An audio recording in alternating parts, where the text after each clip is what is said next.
Bienvenidos todos a esta catequesis que vamos a tener en el día de hoy, empezando a adentrarnos en cada uno de los sacramentos. Vamos a dedicar esta primera catequesis al sacramento del bautismo y sus signos. Seguramente dedicaremos otra o algunas dos más a este tema, pero hoy nos vamos a concentrar propiamente en los signos.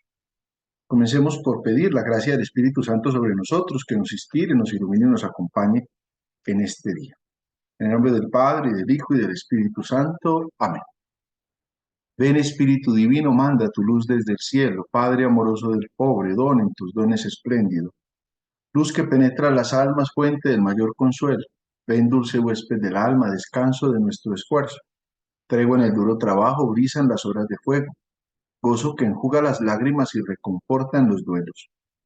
Entra hasta el fondo del alma, divina luz, y enriquécenos. Mira el vacío del hombre si tú le faltas por dentro. Mira el poder del pecado cuando no envías tu aliento. Riega la tierra en sequía, sana el corazón enfermo, lava las manchas, infunde calor de vida en el hielo. Doma el espíritu indómito, guía al que tuerce el sendero. Reparte tus 7 dones según la fe de tus siervos. Por tu bondad y tu gracia, dale al esfuerzo su mérito. Salva al que busca salvarse y danos tu gozo eterno. Amén. Comencemos por descubrir qué dice el Catecismo de la Iglesia con relación al bautismo. Y en el número 1213 leemos: el santo bautismo es el fundamento de toda la vida cristiana, el pórtico de la vida en el Espíritu y la puerta que abre el acceso a los otros sacramentos.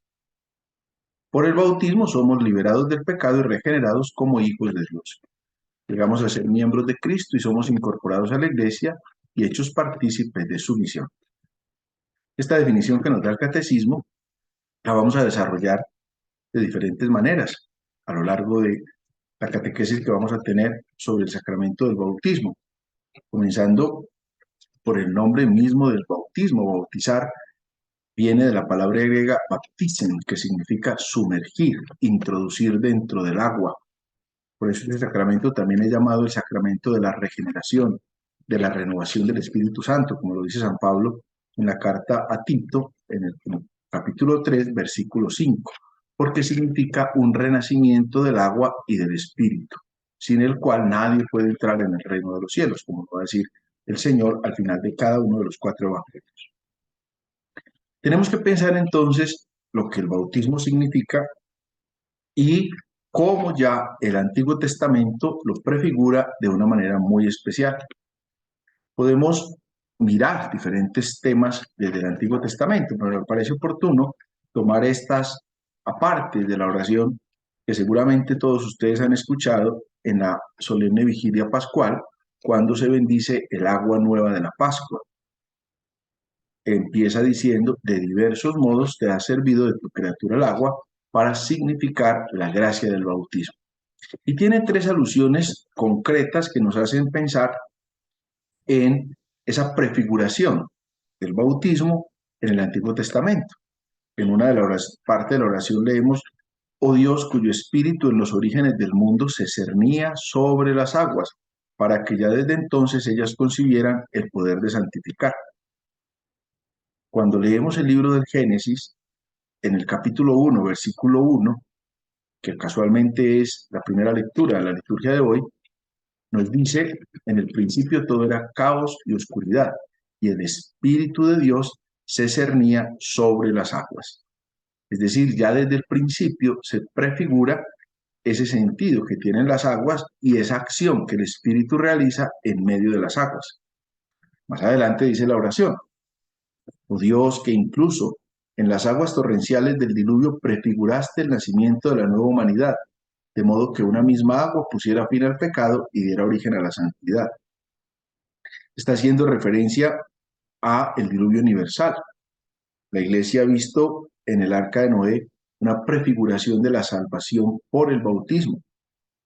Algunos fueron salvados en el arca de Noé, como todos recordarán en ese relato.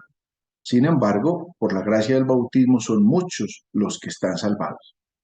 Y más adelante dice la oración: oh Dios, que hiciste pasar a pie enjuto por el mar Rojo a los hijos de Abraham, para que el pueblo liberado de la esclavitud del faraón fuera imagen de la familia de los bautizados. Hace referencia precisamente a la liberación obrada por medio de Moisés y en el paso del pueblo de Israel a pie limpio por el Mar Rojo. El agua como signo de la liberación, el agua como signo de la Pascua. Nos damos cuenta entonces que en estas tres realidades que estaban ya prefiguradas en el Antiguo Testamento, esa agua manifiesta la vida. Si bien es cierto que el agua del mar era símbolo de la muerte, como lo va a presentar luego el libro del Apocalipsis, el poder atravesar el mar muerto es una liberación de Israel de la esclavitud y luego para nosotros es una liberación del pecado y de la muerte que se obra por el bautismo. Por eso dice, oh Dios, que hiciste pasar por el mar rojo a los hijos de Abraham, o sea, llegando así a la tierra prometida, que es la liberación. Esas prefiguraciones del Antiguo Testamento pues van a encontrar su culmen, obviamente, en lo que es propiamente el bautismo de Cristo. Recuerdan ustedes que después, cuando empieza la vida pública de Jesús, después de que Jesús crece y empieza la vida pública, él va a hacerse bautizar por San Juan Bautista en el Jordán, como nos lo presentan los evangelios. Y luego, después de la resurrección, confiere la misión a los apóstoles de ir y hacer discípulos a todos los pueblos, bautizándolos en el nombre del Padre, del Hijo y del Espíritu Santo. Eso lo encontramos, por ejemplo, en los evangelios de Mateo y de Marcos, en la última parte, cuando manda el bautismo. Nosotros no podemos pensar que nuestro bautismo tenga la misma simbología que el bautismo de Cristo. Ahora vamos a ver cuáles son los efectos que el bautismo produce en nosotros, que no son los efectos que produce en Cristo. Por ejemplo, el bautismo nos libera de los pecados, Cristo no tiene pecado. El bautismo nos hace hijos de Dios, Cristo ya era hijo de Dios. Por medio del bautismo nosotros somos hijos gracias al Hijo, la filiación se da gracias al Hijo. En cambio, el bautismo de Cristo no deja de ser un signo. Esa es una realidad importante. El bautismo de Cristo es un signo, un gesto que Jesús realiza como manifestación de esa realidad que San Pablo nos va a mencionar en la carta a los Filipenses en el capítulo 2, lo que se llama el anonadamiento. Cristo que se hace hombre. Cristo, a pesar de su condición divina, no hizo alarde de su categoría de Dios, al contrario, se humilló, es decir, se anonadó, se rebajó, pasó por uno de tantos, haciéndose como un hombre cualquiera, y se sometió incluso a la muerte y una muerte de cruz, como nos dice la figura de San Pablo a los Filipenses. Pero además encontramos en el signo de la cruz, cuando el soldado atraviesa el costado de nuestro Señor, que brotan de su costado sangre y agua, o sea, Cristo que es traspasado. Son figuras del bautismo y de la Eucaristía, el agua del bautizo, la sangre de la Eucaristía, es decir, los sacramentos de la vida nueva. Desde entonces es posible nacer del agua y del Espíritu, que era lo que San Juan Bautista advertía. Yo bautizo solo con agua, pero vendrá uno detrás de mí que los bautizará con Espíritu Santo y fuego. Esa figura entonces se ha ido manifestando luego en la iglesia. Desde Pentecostés la iglesia celebra el sacramento del bautismo. San Pedro, perdón, después de Pentecostés, él sale y predica y le dice a las personas, lo encontramos en los Hechos de los Apóstoles en el capítulo 2, conviértanse y que cada uno de ustedes se haga bautizar en el nombre de Jesucristo para remisión de sus pecados y así recibirán el don del Espíritu Santo. El don del bautismo parece ligado entonces siempre a la fe. Como le va a decir San Pablo en Filipo al carcelero, al que lo tiene encarcelado, ten fe en el Señor Jesús y te salvarás tú y se salvará tu casa. De manera que con el bautismo de Cristo entramos nosotros en esta dinámica de la vida en el Espíritu. Y entonces consideremos cuál es el signo del sacramento y obviamente cuáles son los efectos que ese signo sacramental va a producir en nosotros. Si pensamos en el signo, vamos a encontrar como 6 realidades que debemos considerar en este momento. La primera es el rito que es sagrado. Se trata de ablución con agua verdadera, acompañado con la debida forma verbal. La Iglesia nos enseña, se confiere válidamente el bautismo solo mediante la ablución con agua verdadera acompañada con la debida forma verbal. Entonces ese rito sagrado va a tener una materia, como ya les mencionaba en la catequesis introductoria que se llama sobre los sacramentos la semana pasada. Todo sacramento va a tener una materia. La materia del sacramento del bautismo es el agua verdadera, cual debe estar bendecida. Es un signo visible, el agua es un signo. Ya lo mencionaba cuando hablábamos de esas realidades que presenta el Antiguo Testamento. El agua que aparece en el relato de la creación, sobre la cual aleteaba el Espíritu de Dios. El agua que aparece en el diluvio universal, como signo de purificación. El agua que aparece en el atravesar el Mar Rojo a pie limpio por parte del pueblo de Israel en la liberación de Egipto. O sea, el agua que es signo de liberación. Liberación de la esclavitud para el pueblo de Israel y ahora liberación del pecado y de la muerte eterna para nosotros. Entonces la materia que se utiliza, la materia remota que se utiliza en el sacramento del bautismo es precisamente el agua verdadera. No podemos bautizar con ningún otro producto distinto al agua, porque eso haría nulo el matrimonio. Yo no me puedo bautizar con leche, ni me puedo bautizar con gaseosa o con jugos de sabores o de frutos silvestres, sino que debo bautizarme con agua verdadera que debe estar bendecida para la licitud. Luego viene una forma verbal, que son las palabras que el ministro pronuncia con la intención sacramental durante la ablución, en la que debe constar entonces el ministro, que es el que produce el sacramento, el sujeto que es el que lo recibe, la acción de bautizar, o sea, la intención de hacer lo que hace la iglesia, y sobre todo lo va a manifestar la forma verbal, la unidad de la naturaleza divina, es decir, el misterio de la Trinidad. De ahí que quien bautiza debe decir, yo te bautizo en el nombre del Padre y del Hijo y del Espíritu Santo. Incluso puede darse en algunas iglesias no católicas que hacen el bautismo solamente en nombre de la Trinidad, sin mencionar al Padre, el Hijo y el Espíritu Santo. O hacen el bautismo solamente en el nombre del Señor Jesús. O hacen el bautismo solamente en el nombre del Espíritu Santo. O hacen el bautismo en nombre de la fuerza que viene de Dios. En fin, todas esas son formas que no son válidas para el sacramento del bautismo. La forma verbal debe manifestar la unidad de la naturaleza divina, el misterio de la Trinidad. Y ahí que mientras se derrama el agua del bautismo, se pronuncian las palabras, yo te bautizo en el nombre del Padre y del Hijo y del Espíritu Santo. Encontramos además dos modos en los cuales se puede realizar el rito de la ablución. Uno, que era el que la iglesia primitiva hacía, que hoy día lo encontramos en muchas iglesias orientales, y es el rito de la inmersión. Es una piscina o una gran recipiente donde sumergen al bautizado. Si es una persona adulta, entonces le pone el sacerdote la mano sobre la cabeza y lo sumerge unas 3 veces.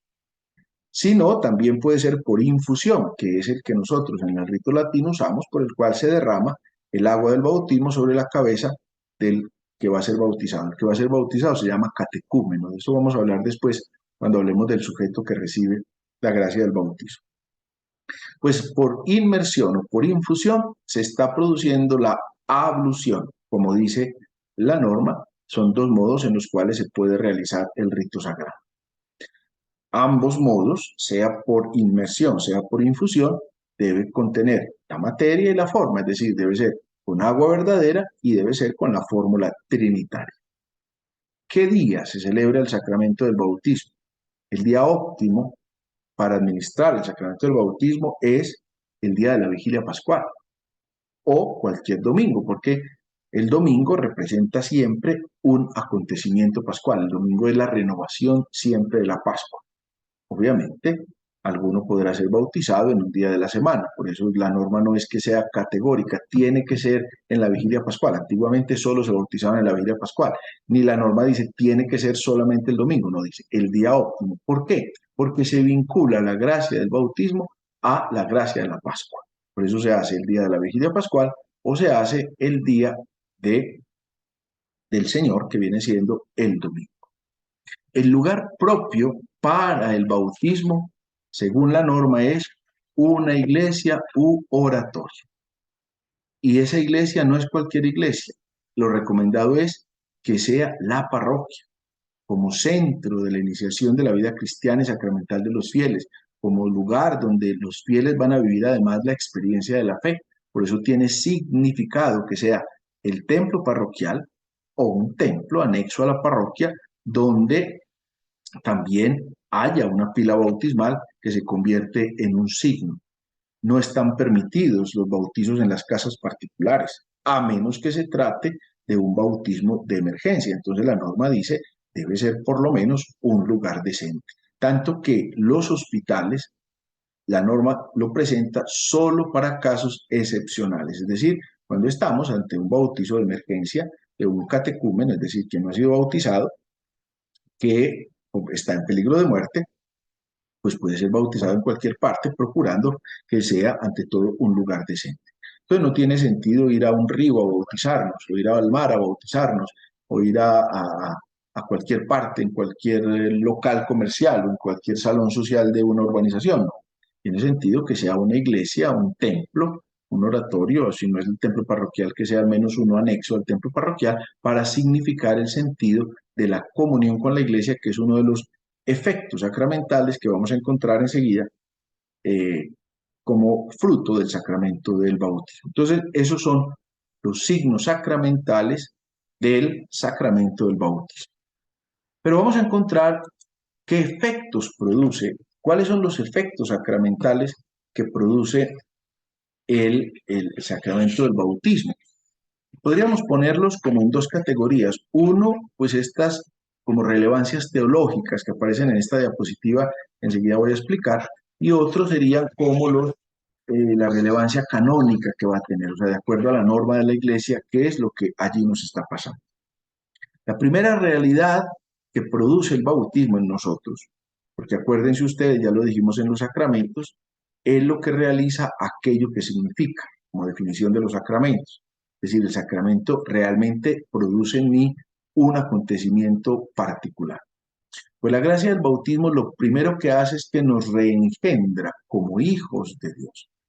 Es decir, se establece el don de la filiación divina. Gracias al Hijo, nosotros somos hijos. Hay una vinculación estrecha en la paternidad de Dios. La gracia del bautismo nos hace hijos para siempre. Por eso se marca ineludiblemente el alma de cada uno de los que recibe el bautismo en esa filiación con Dios. Así algún día el bautizado pierda la gracia, Dios siempre lo reconocerá como hijo suyo. Por eso siempre tiene la oportunidad de la reconciliación, la oportunidad del perdón, la oportunidad de volver siempre a Él. Como lo vamos a ver más adelante con los sacramentos de sanación, que son el sacramento de la penitencia y el sacramento de la unción de los enfermos. Entonces, el primer efecto que produce es que somos reengendrados como hijos de Dios. Es decir, se produce el efecto de la filiación. Somos hijos de Dios eternamente gracias al sacramento del bautismo. El segundo efecto sacramental que se produce es la configuración con Cristo. Nos configuramos con Cristo. Participamos en la muerte y resurrección del Señor. De hecho, la inmersión, cuando se producía esa experiencia de que el bautizado fuera sumergido en las aguas, era para que experimentara la muerte cuando saliera del agua, como que experimentaba la experiencia de la resurrección. Es la experiencia de vivir la muerte y la resurrección que experimentó Cristo. Se renace a ser una nueva criatura. Según el apóstol San Pablo, por el bautismo el creyente participa de la muerte de Cristo, es sepultado y resucita con él. Leemos en la carta a los Romanos, en el capítulo 6, ¿o es que ignoráis que cuantos fuimos bautizados en Cristo Jesús, fuimos bautizados en su muerte?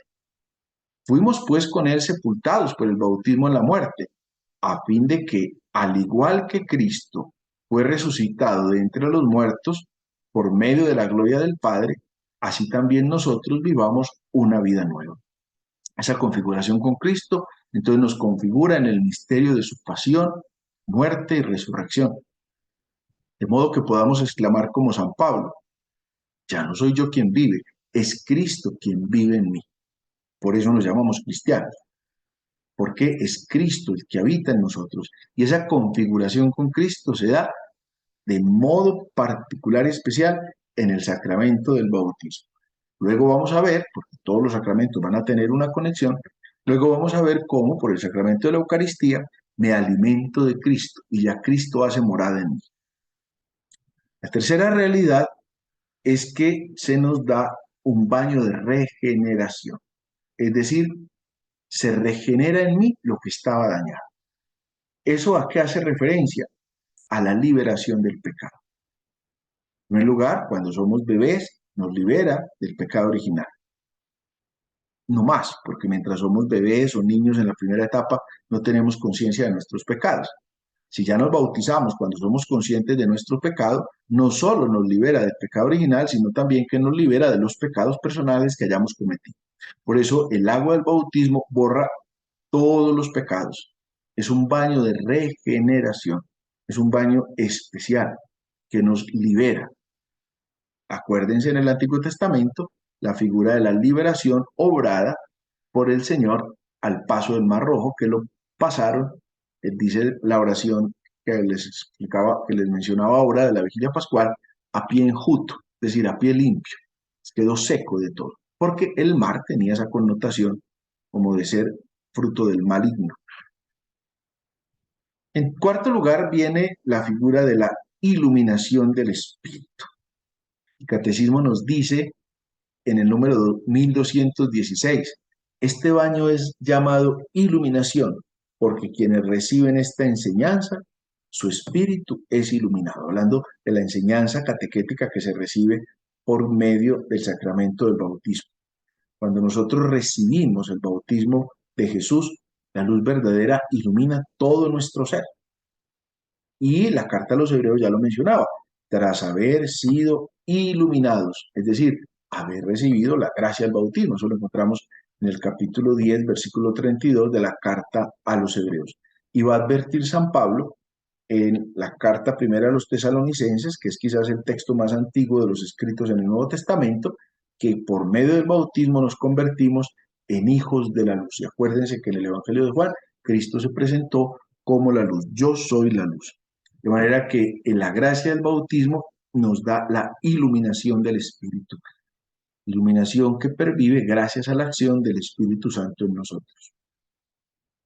En quinto lugar, encontramos que el bautismo es don, gracia, unción, vestidura de incorruptibilidad, sello. ¿Qué significan estas realidades?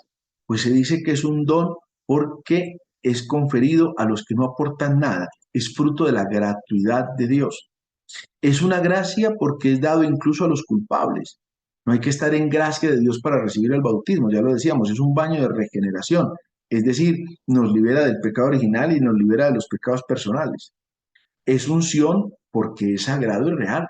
Por medio del sacramento del bautismo nos constituimos en sacerdotes, profetas y reyes. Es la unción que no se borra, que está marcada en el sacramento del bautismo por dos signos. Uno, antes de derramar el agua bautismal sobre nosotros, la unción con el óleo de los catecúmenos, es decir, óleo que recibe el que va a ser bautizado, pidiéndole al Espíritu de Dios que disponga nuestro propio espíritu para recibirlo a él. Y segunda unción, la que se hace después de derramarse el agua del bautismo, que es la unción con el santo crisma, manifestando cómo se sella el alma para siempre como hijos de Dios.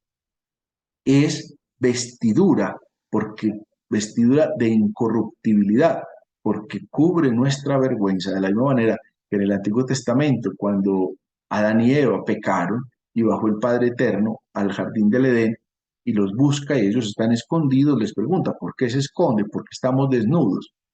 ¿Y qué es el fruto de esa desnudez? Que habían pecado y ellos se habían puesto unas hojas de parra, dice el texto. Entonces Dios les confeccionó unos trajes de piel de animal. Fíjese que aparece Dios, el Padre Celestial, como el primer sastre de la historia, porque Él les confeccionó, es decir, volvió y los vistió, volvió y les dio su dignidad. Y aparece esa misma figura en la parábola del hijo pródigo. Recordarán ustedes que cuando el hijo pródigo regresa donde su padre, vuelto nada, el papá que manda hacer, pónganle un vestido nuevo, como quien dice, le volvió a dar la dignidad. En el sacramento del bautismo, después de que se hace el rito, prácticamente hacia el final del rito, el sacerdote le impone al bautizado una vestidura blanca. A veces el sacerdote le pone la estola, a veces le pone un corporal, o le pone un purificador, o le pone una toallita blanca, pero o le pone el gorrito que el niño o la niña traen cuando vienen vestidos de blanco, que es el signo de esa vestidura de incorruptibilidad.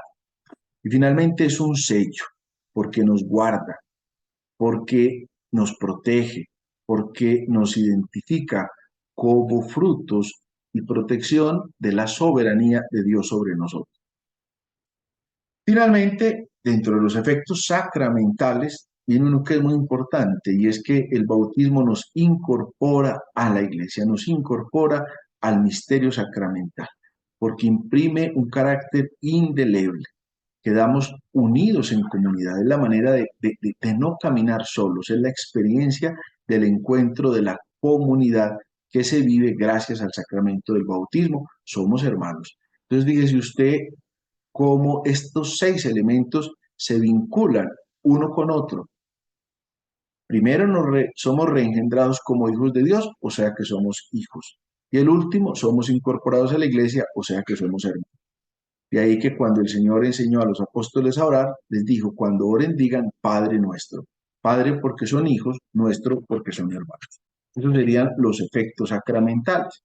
Ahora miremos cuáles son los efectos canónicos que esa realidad del bautismo produce en nosotros. Y los podríamos seleccionar en estos 7 elementos que les presento en esta diapositiva. Primero, se adquiere por la gracia del bautismo la condición de fiel cristiano. Todos en la iglesia somos fieles cristianos. ¿Qué quiere decir? Seguidores fieles de Cristo en fidelidad. Gracias a esa condición de fiel cristiano, yo soy hijo de Dios y miembro de la iglesia. Segundo, hay una igualdad radical, es decir, todos somos iguales a los ojos de Dios. Aunque esos fieles cristianos van a tener 2 categorías. Unos son fieles cristianos laicos y otros son fieles cristianos clérigos. ¿Quiénes son los fieles cristianos clérigos? Aquellos bautizados que van a recibir el sacramento del orden, sea como diáconos, sea como presbíteros, sea como obispos. Cuando hablemos en su momento del sacramento del orden, pues vamos a hablar de esa diferencia de funciones. Pero eso no nos quita la igualdad radical. Todos somos igualmente hijos. En otras ocasiones hemos tenido oportunidad de hablar sobre esto porque en una casa todos son hijos. El hijo mayor no le puede decir al hijo menor, yo soy más hijo que tú porque yo nací unos años antes. No, todos somos igualmente hijos. Lo mismo que el hijo más querendón no le puede decir al que es menos querendón que tú no eres hijo porque yo soy más querendón con mis papás. No, todos somos igualmente hijos. Unos podrán ser mejores hijos, otros podrán ser más malos hijos. Eso ya es distinto, pero eso no quita esa igualdad radical que nos da el ser hijos de Dios y el ser miembros de la iglesia. Porque todos en la iglesia, desde el Papa hasta la última persona que se haya bautizado en el día de hoy, somos igualmente hijos de Dios. Todos somos igualmente hijos.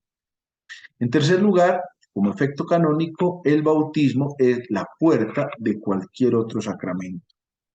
No se puede recibir un sacramento si no se ha recibido primero el sacramento del bautismo. El único sacramento que se puede recibir sin haber recibido el sacramento del bautismo es el bautismo mismo. Los demás requieren para su validez el sacramento del bautismo. ¿Qué pasa entonces si un niño hace la primera comunión y no está bautizado? Esa primera comunión es inválida. ¿Por qué? Porque para recibirla válidamente hay que ser bautizado. ¿Qué pasa si una persona recibe el sacramento del orden sin haber sido bautizado?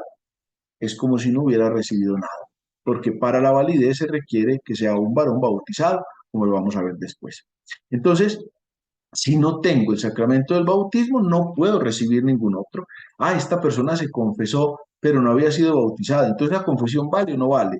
No vale, no tiene validez porque no ha recibido el sacramento del bautismo. El bautismo es la puerta de los demás sacramentos. En cuarto lugar, el bautismo es origen y fundamento de todos los derechos y deberes de los fieles cristianos. ¿Por qué tenemos derechos en la iglesia? ¿Por qué tenemos deberes? Porque somos fieles cristianos. Si no soy fiel cristiano, no tengo derecho de aquellas cosas que la vida de la iglesia nos da. Por ejemplo, yo tengo derecho a recibir el sacramento de la unción de los enfermos. ¿Por qué? Porque soy bautizado. Pero si no soy bautizado, no tengo derecho a recibir ese sacramento, me tengo que bautizar primero. En quinto lugar, por medio del sacramento del bautismo, soy sujeto pasivo de las leyes meramente eclesiásticas. Al ser miembro de la iglesia, estoy obligado a cumplir las leyes de la iglesia. Por ejemplo, el ayuno y la abstinencia cuando lo manda la iglesia son leyes eclesiásticas y por consiguiente las debe cumplir todo bautizado. Entro a ser parte de la comunidad eclesial y por consiguiente a asumir las leyes que existen para la comunidad eclesial, que buscan las leyes en la iglesia, llevarnos a la salvación. Por eso son leyes que van conforme al evangelio, a la moral y al derecho. En sexto lugar, hay un efecto canónico particular en cuanto al matrimonio. Cuando una pareja de no bautizados celebra el matrimonio natural, en el rito que ellos tengan, de acuerdo a la cultura en la que vivan, o como no eran bautizados, se casaron por lo civil de acuerdo a su estado, pero ninguno de los dos era bautizado. Cuando reciben el sacramento del bautismo, automáticamente ese matrimonio que naturalmente habían celebrado se convierte en matrimonio canónico, es decir, se convierte ya en un matrimonio con los efectos sacramentales y con los efectos canónicos como si lo hubiera hecho un matrimonio sacramento. No hay que repetir el matrimonio. Ojo, estoy hablando de aquellas dos personas, los dos que no eran bautizados y que reciben la gracia del bautismo. Por la gracia del bautismo, ese matrimonio se convierte en un matrimonio canónico. Y finalmente, como efecto canónico, hemos de descubrir que el bautismo es vínculo de unidad. Es decir, el bautismo es lo que nos une. ¿A quiénes? A todos aquellos que han recibido un bautismo válido. Somos hermanos en Cristo. Por eso no solamente somos hermanos de aquellos que hacen parte de la Iglesia Católica, Apostólica y Romana. Si alguna persona en una iglesia protestante o en una iglesia ortodoxa ha recibido un bautismo verdadero, es decir, con materia verdadera, que es agua verdadera, y con la fórmula aprobada, que es decir, en el nombre del Padre, del Hijo y del Espíritu Santo, y que recibe el bautismo verdadero, como en las iglesias ortodoxas, con esto se genera un vínculo de unidad. Por eso cuando una persona, por ejemplo, ortodoxa, un ortodoxo ruso, un ortodoxo griego, va a volverse católico, no hay que volverlo a bautizar, ya está bautizado. Y el bautismo que celebró en esa iglesia, como fue un bautismo válido, es acogido por validez en la iglesia. O sea, se genera ese vínculo de unidad. Como pueden ver entonces, los signos del sacramento del bautismo son signos que producen unas realidades teológicas importantes como las que acabamos de ver, y unas realidades canónicas importantes. Esta es la realidad que nos da la gracia del bautismo. Por eso pensar en nuestro propio bautismo es siempre pensar en lo que hace en nosotros la gracia de Dios y la vida cristiana. Y quiero terminar esta catequesis con este escrito que hace la Madre Laura en su autobiografía. Para ella era muy significativa la pila bautismal. Ahí hay una fotografía en la diapositiva de la pila bautismal que está en Jericó. Ahora está pues en un museo, pero en su momento estuvo en la capilla donde fue bautizada la Madre Laura. Y dice Madre Laura, y con esto termino esta catequesis: busqué con ansia loca el único objeto que allí perseguía, la sagrada pila bautismal, diciendo dentro de mí: oh mi estola bautismal, oh mi inocencia que te fuiste, oh mi filiación divina desfigurada. Mis lágrimas alarmaron a mis compañeras de viaje, que no sentían como yo el dolor de una joya perdida, ni el hálito de un amor perpetuo exteriorizado 35 años antes en aquel lugar. Y con esta oración o con esta manifestación que hace Madre Laura de su pila bautismal, también nosotros pensemos en el día de nuestro bautismo. Es un día para celebrar, quizás más importante que el día del cumpleaños, porque fue el día que nos hicimos hijos de Dios para siempre y recibimos todas las gracias de las que les acabo de mencionar. Que el Señor nos ayude a descubrir y a valorar la gracia de nuestro bautismo. La bendición de Dios Padre, Hijo y Espíritu Santo descienda sobre ustedes y les acompañe siempre.